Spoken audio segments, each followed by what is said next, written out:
chose. Si tu aimes un mouchoir, est-ce que tu peux sortir ton mouchoir? Et on va célébrer l'Éternel pendant une seconde.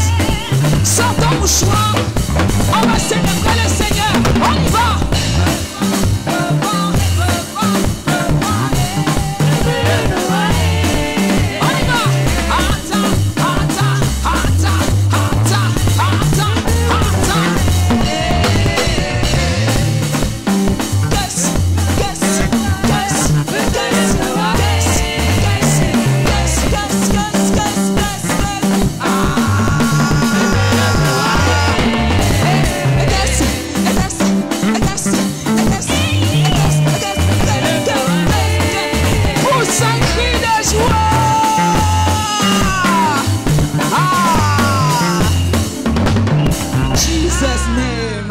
Acclame encore pour le Seigneur.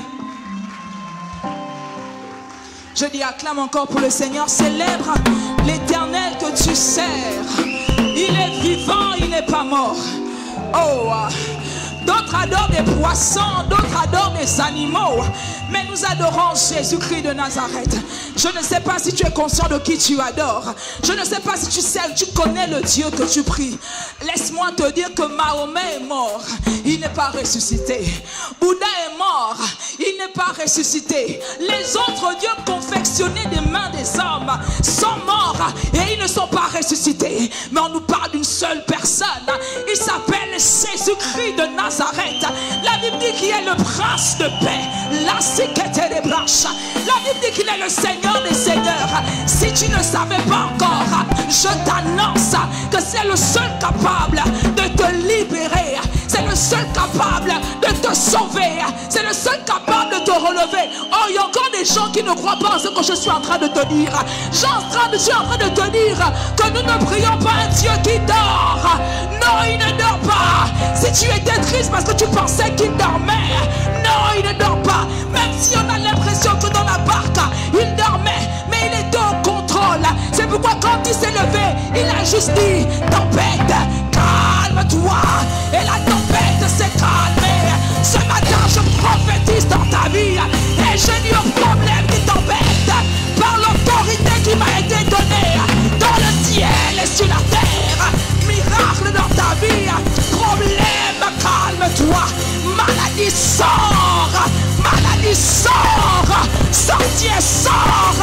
Tu prends tes bagages et tu dégages, parce que ta place n'est pas ici.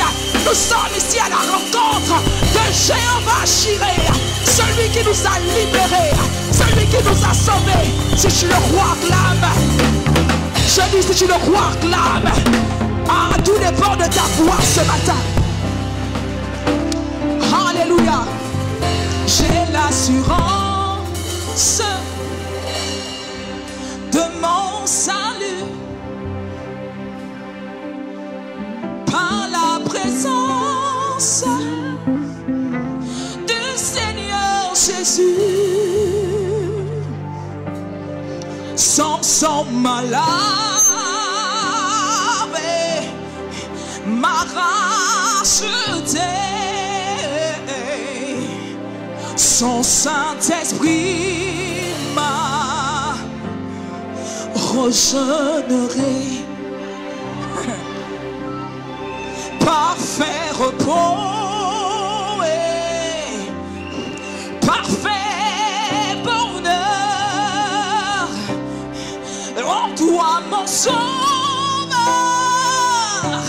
J'ai la paix du cœur. Je veille en attendant ton retour. Je suis comblé sûr de ton amour. C'est mon histoire, c'est mon histoire. C'est là mon chant. Louez mon sauveur, louez mon. Le jour durant, le jour du. Yes, c'est mon histoire. C'est là mon chant.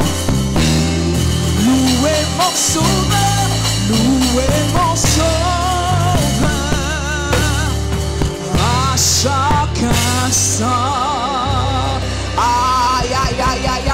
connais pas mon histoire, ne critique pas ma gloire. Jésus m'a sorti de loin, c'est pourquoi je l'adore ainsi. C'est pourquoi je le chante comme cela. Ya, ya, ya, ya, ya, ya. Si toi aussi tu as une histoire, si Dieu t'a fait aussi du bien, nous voulons que tu puisses partager avec nous ton témoignage. C'est pourquoi nous t'encourageons à aller juste derrière à la cabine de communication. Nous sommes là pour t'écouter et tu pourras venir partager ici ton témoignage. Mesdames et messieurs, est-ce qu'on peut recevoir l'homme de Dieu ce matin? Celui que Dieu a choisi pour nous parler. Est-ce que tu peux acclamer encore le Seigneur? Est-ce que nous pouvons l'accueillir comme il se doit? Un vase d'honneur, utile à l'œuvre de Dieu. Ce matin, il est celui que Dieu a choisi pour nous parler. Merci, papa.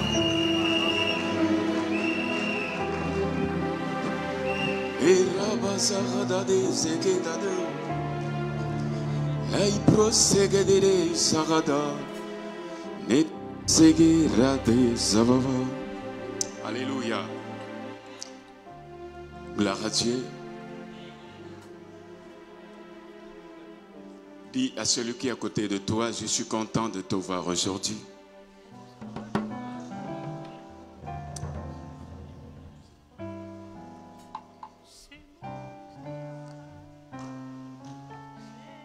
C'est un mérite pour moi, c'est un privilège. Et je vous salue dans le bon nom de Jésus-Christ de Nazareth.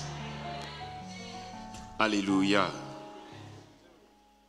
Gloire à Dieu.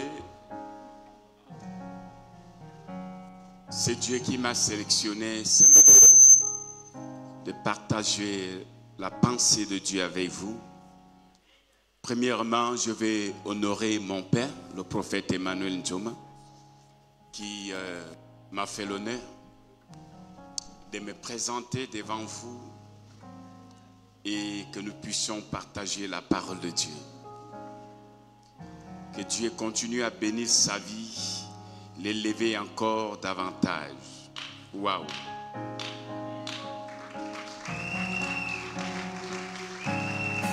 Que Dieu continue à élever ce ministère et faire échouer les ennemis de ce ministère. Quiconque est venu ici comme l'agent, par le pouvoir qui m'est conféré, si tu ne te répands pas, la mort sera ton partage. Quiconque est venu, quand je dis l'agent, ça veut dire l'agent du diable, comme un espion. Tu peux avoir le caméra, mais je te dis une chose. Je te dis une chose. Hérode a pas fini par perdre sa vie. Toi qui le fais, il faut que tu t'arrêtes. Parce que la colère de Dieu va s'abattre sur toi. Nous venons pour adorer Dieu. Nous venons pour venir au pied du Seigneur, comme la parole de Dieu nous dit. Venez à moi, vous tous qui êtes fatigués et chargés, je vous donnerai du repos. On est fatigué avec nos problèmes, avec nos soucis. Ben, si tu viens pour autre chose, tu n'as pas ta place ici. Parce que nous aimons ce Dieu, nous aimons cette œuvre et nous aimons l'œuvre de l'homme que Dieu a choisi. Alléluia. Malgré les épreuves, les difficultés, on est resté debout et attaché. Alléluia. Gloire à Dieu. My God.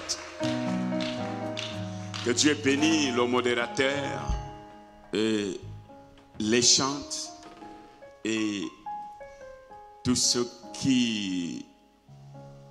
des personnes que Dieu a utilisées ce matin pour la parole,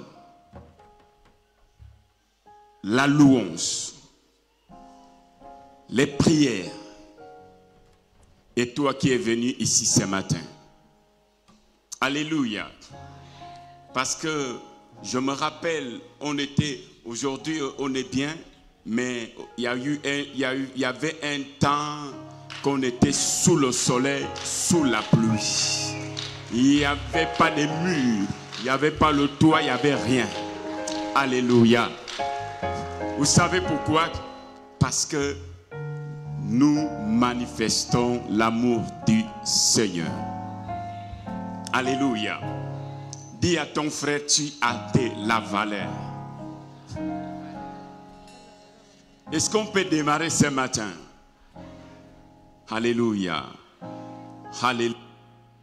Je vais beaucoup enseigner au lieu de prêcher, parce que la prédication n'est pas pour les enfants de Dieu, c'est pour ceux qui ne connaissent pas le Seigneur.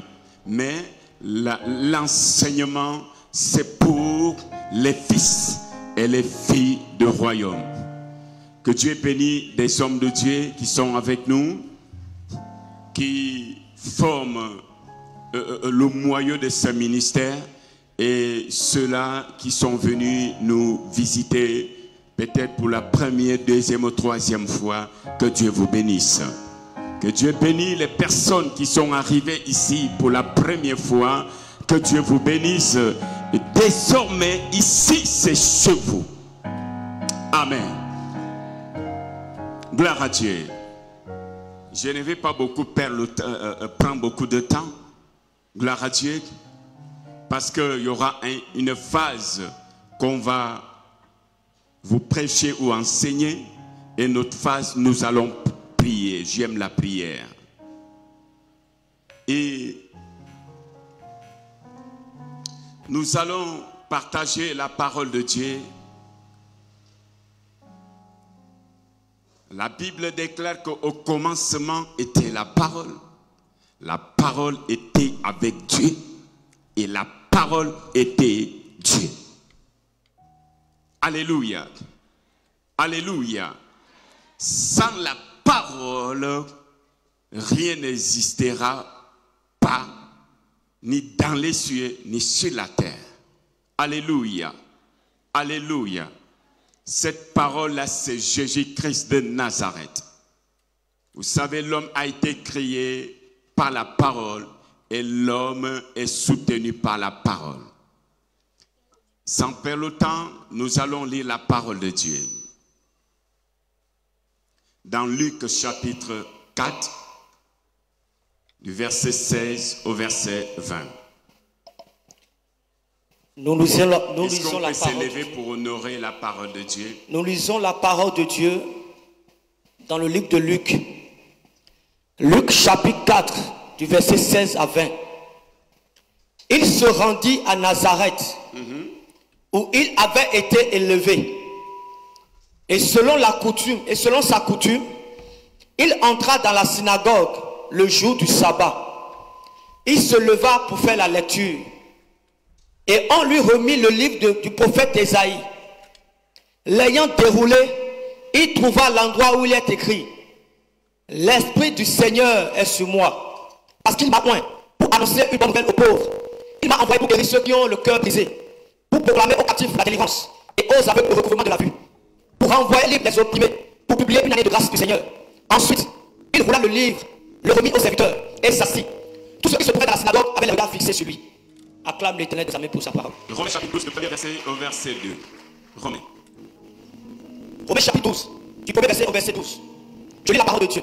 Je vous exhorte donc, frères, par les compassions de Dieu, à offrir vos corps comme un sacrifice vivant, saint, agréable à Dieu, ce qui sera de votre part un culte raisonnable. Ne vous conformez pas au siècle présent, mais soyez transformés par le renouvellement de l'intelligence, afin que vous discerniez quelle est la volonté de Dieu, ce qui est bon, agréable et parfait. Par la grâce qui m'a été donnée, je dis à chacun de vous de n'avoir pas de lui-même une trop haute opinion, mais de revêtir des sentiments modestes, selon la mesure de foi que Dieu a départie à chacun. Car, comme nous avons plusieurs membres dans un seul corps, et que tous les membres n'ont pas la même fonction, ainsi, nous qui sommes plusieurs, nous formons un seul corps en Christ, et nous sommes tous membres les uns des autres. Puisque nous avons des dons différents, selon la grâce qui nous a été accordée, que celui qui a le don de prophétie les aide selon l'analogie de la foi. C'est bon. Amen. Amen. Gloire à Dieu, que Dieu bénisse sa parole. Acclame le Seigneur. Avant de t'asseoir, lève-toi. Tu dis, je m'assois dans ma royauté. Lève-toi, lève-toi. Je m'assois dans ma royauté. Alléluia. Gloire à Dieu, je bénis la parole. J'aime la parole de Dieu. Parce que la parole de Dieu a la capacité de nous transformer, de nous changer. Sans la parole, nous n'avons pas de vie. Sans la parole, nous ne pouvons pas marcher avec Dieu. Et le titre de notre message, de ce matin, c'est le caractère et l'onction. Le titre, c'est le caractère et l'onction. Ou ta personnalité et l'onction. Vous savez, mes bien-aimés, on peut avoir l'onction si on n'a pas une bonne caractère. l'onction va mourir. Alléluia. Deux choses se marchent ensemble, l'onction et le caractère dans la vie d'un homme de Dieu, d'un enfant de Dieu. La chose la plus dangereuse qui marche parmi les deux, la plus puissante et plus forte, c'est le caractère. Parce que le caractère, c'est une personne, c'est ça que tu es. Alléluia. On a vu beaucoup des hommes et des femmes qui ont été dotés d'une onction qui fait des miracles, qui fait des signes et des prodiges. Après, ils ont perdu cette onction, ils ont perdu cette grâce, cette faveur, ce pouvoir que Dieu les avait investi. Pourquoi? Parce qu'ils avaient un caractère qui n'était pas bon et agréable à Dieu. Et quand il y a un mauvais caractère, tu peux perdre tous les avantages. Malgré ton élévation, malgré la grandeur, mais je te dis une chose, alléluia, on peut t'élever, mais ton caractère peut te rabaisser. Ton caractère peut te faire perdre les avantages. C'est pour ça qu'il va. C'est-à-dire qu'une personne qui a l'onction et qui est mauvais caractère, c'est qui est vrai certain, à un certain moment, à un certain temps, le caractère va tuer l'onction que tu as en toi et en moi. C'est la raison pour laquelle nous devons faire attention quand nous marchons avec Dieu et que notre caractère n'est pas renouvelé. Un homme de Dieu, une femme de Dieu, il n'a pas un bon caractère, il n'a pas un bon témoignage. C'est la raison pour laquelle aujourd'hui, l'évangile est plus crédible. Les gens ne respectent plus les hommes de Dieu, les enfants de Dieu. Quand on dit Dieu de l'église éveillée, c'est un sujet de moquerie. Vous savez pourquoi? À cause de mon mauvais caractère. Tu chantes, tu prêches, on fait tout. Mais dans notre famille, dans notre maison, dans ton foyer, comment tu te comportes là-bas? Alléluia, alléluia, alléluia. Si je suis un pasteur et un apôtre et j'ai un mauvais caractère, je vais faire le bruit. Celui-là, il a un bon salaire. Je vais prendre soin de lui. Et celui qui n'a pas de salaire, il n'est pas de mon genre. C'est le caractère qui va te tuer. Pourquoi? Parce que l'amour d'argent va faire en sorte que je perde ce que Dieu m'a donné. Et c'est un mauvais caractère. Nous devons sortir de là. Bientôt on dit, je sors de là.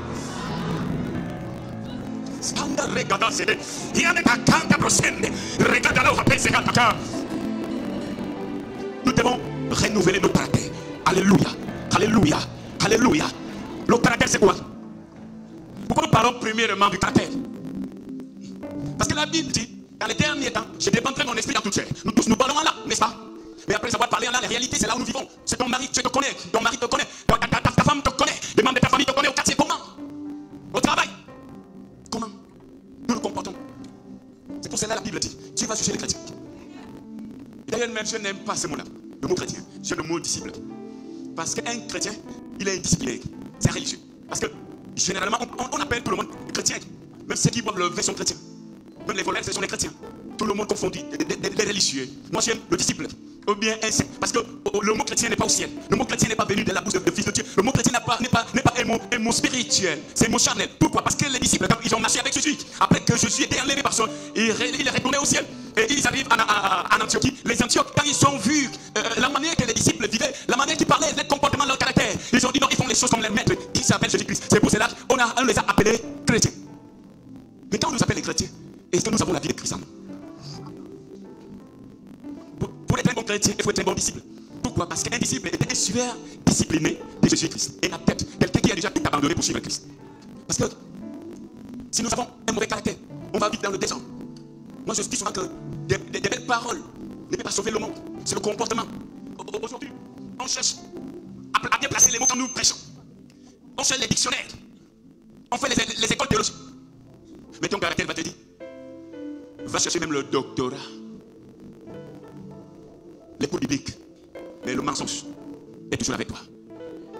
C'est pour cela la meilleure école, le meilleur enseignant qu'on appelle l'excellence maître, il s'appelle le Saint-Esprit. Parce que le Saint-Esprit, c'est lui qui a la capacité de nous façonner, de nous rendre selon le modèle de Dieu et non pas le modèle de nos grands-parents. Parce que là où nous avons grandi, là où le mauvais système environnemental, dans notre famille, là où nous restons, là où nous avons grandi, alléluia, avec la colère, avec la jalousie, avec la méchanceté dans notre père. Mais quand nous venons dans le Seigneur, le Saint-Esprit a la capacité de nous transformer, nous rendre selon la vocation de celui qui nous a appelés. Alléluia. Comme il dit, soyez saints, car moi je suis saint. Et sans la sanctification, il ne verra le Seigneur. C'est pour cela l'église devient faible, malgré que nous chenons, malgré ton chien, c'est la face du Seigneur. Nous faisons nos genoux, mais nous devenons toujours faibles. Parce que celui qui nous affaiblit habite en nous. Et nous devons se débarrasser de lui, qu'on appelle le vieil homme. Et sa convoitise, nous devons sortir de là, afin que nous soyons le modèle de Christ. Si nous ne reflétons pas la grandeur et la puissance, la magnificence de Dieu en nous, comment sauverons-nous le monde? Le monde attend de nous des bonnes actes. Le monde attend de nous un changement radical.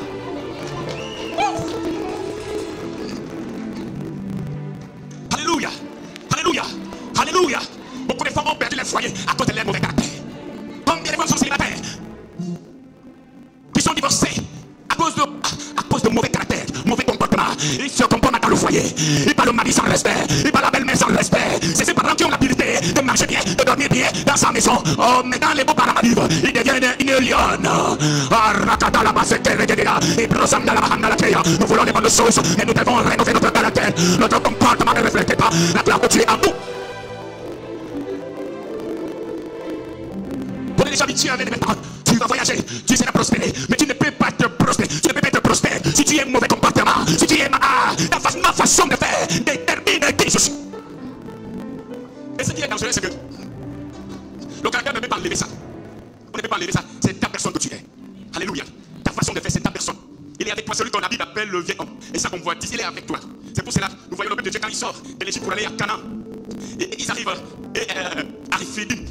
Et quand ils arrivent à Rephidim, ils ont eu des problèmes. Parce qu'Amalek s'est opposé contre ce peuple. Mais par la gloire de Dieu, Dieu les a donné la victoire contre Amalek. Et Dieu les a dit, de génération en génération, vous aurez les combats contre Amalek. Et dans ces Amalek, il y a plusieurs types d'Amalek. Mais l'Amalek la plus dangereuse, le plus dangereux dans la vie de l'homme, est l'être humain. C'est sa personne. C'est sa personne. Comment tu te comportes, comment tu parles, comment tu réagis. Et ce qui est mauvais avec le vieux homme, avec le comportement. Parce que toi-même, tu ne vois pas le mal qui est en toi. Mais c'est vrai que c'est lui qui est avec toi qui peut savoir que lui là, il ne fait pas les bonnes choses. C'est pour cela qu'il est difficile d'abandonner. Le vieux homme, il a abandonné certaines choses. Premièrement, nous devons sentir, tu dois savoir que ce que je fais est mauvais. Mais quand tu ne te rends pas compte que tu fais des mauvaises choses, il n'y a pas de changement. Il n'y a pas de changement.